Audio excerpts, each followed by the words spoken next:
They may play on Sundays, but the action never stops. Don't get any better than this.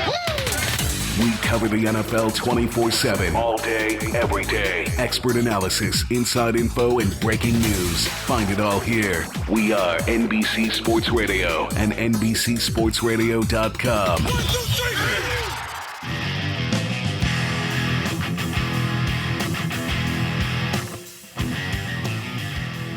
NBC Sports Radio, NBCSportsRadio.com. I'm Jim Daniels bringing you Speaking of Sports this morning. Thanks for being with us. Appreciate that.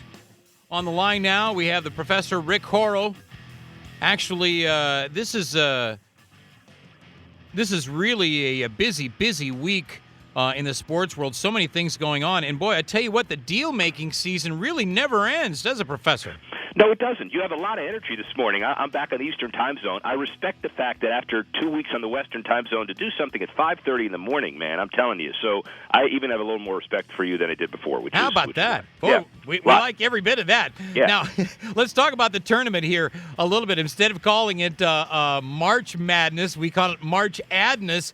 Boy, I tell you what, the ad dollars keep spiraling up. I guess we need all these ad dollars in order to pay all of these people, but let's talk about some of these ad dollars. Whoa, big numbers. Big numbers pay all the athletes, maybe eventually, if you ever see it. You know, revenue's up 20%, $1.15 billion in advertising revenue, including new sponsors like Hilton Hotels, AT&T, Coca-Cola, Capital One.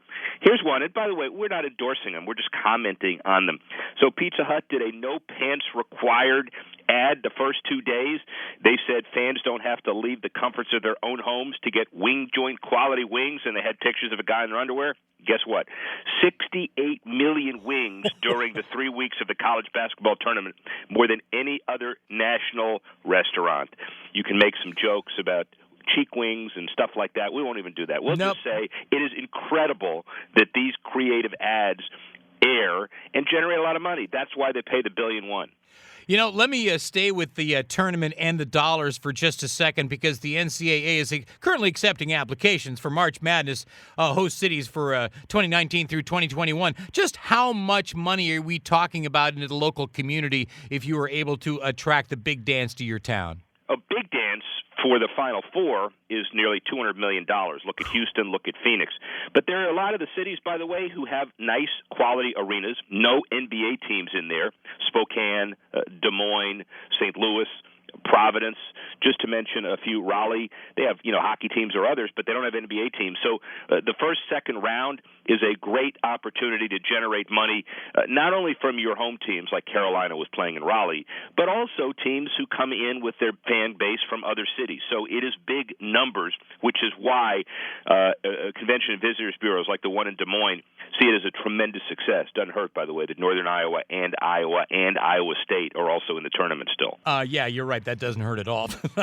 Rick Horrow is our guest. We talk the business deal-making of sports here on Speaking of Sports. And actually, sports teams and venue owners alike are constantly obsessing about how to make their events more fan-friendly. How can you make it better? And if you're looking for a great blueprint, we turn you to Larry Ellison, who really, this is a place they should really took at this week's BNP Paribas Open and its host, Indian Wells Tennis Garden. Boy, are they doing some amazing things there.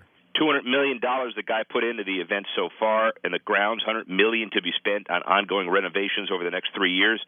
Jim, includes tennis' fifth Grand Slam perception. That's what everybody's thinking now. 2, 3 luxurious stadium courts, massive shaded lounges, picnic areas, $400 million in prize money, 500 million attendance, 500,000 attendance this year. Sorry, one less zero. It may overtake, but here's the number.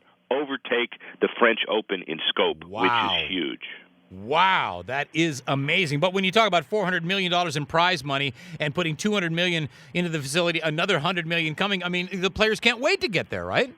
Can't wait to get there. It's a big deal. Palm Springs in the middle of the desert in March. Pretty darn good.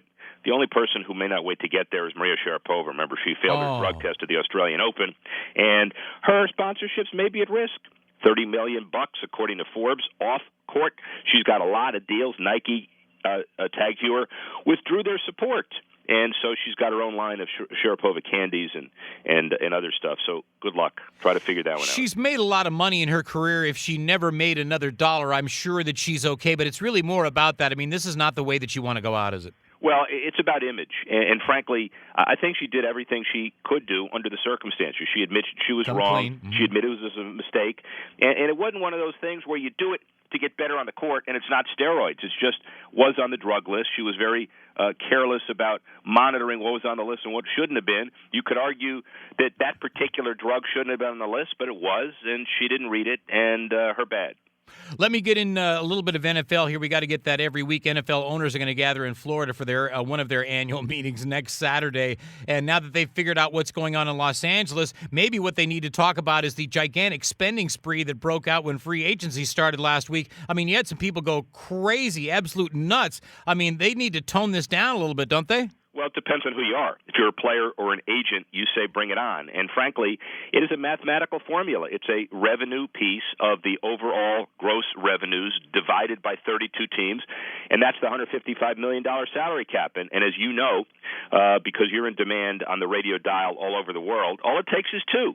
So, two teams for Brock Osweiler, $18 million a year. Two teams, Jerry Reese commits $150 million for 4 unproven free agents, and two teams, Chris Ivory, $32.5 million, even though he just cracked the 1,000-yard barrier. So you could complain about it, but it's not going away. All right, listen, I'm disturbed by one of the things I see in the Horrow Sports Brief this morning, and that's this wacky cable television world and their regulations that we're talking about. America finding itself in catch-up mode when it comes to broadcast technology. Come on, we're the sports country. Don't we have the best stuff? Yeah, we do. We always have the best stuff. Sometimes we're not able to use it.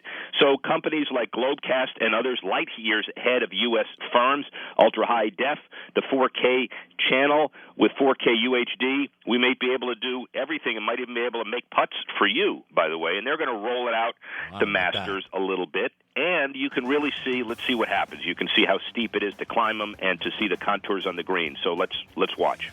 Terrific stuff as usual. The Professor Rick Horrow. Thanks for being with us once again on NBC Sports Radio. See you next week, man. All right, pal. Thanks very much. Enjoy being back in your time zone. All right, that's going to do it. No, it's not. What am I saying? We got halfway to go here. Are you kidding me? Up next, we have a pretty interesting conversation for you. And speaking of sports, we'll take you Hollywood next on NBC.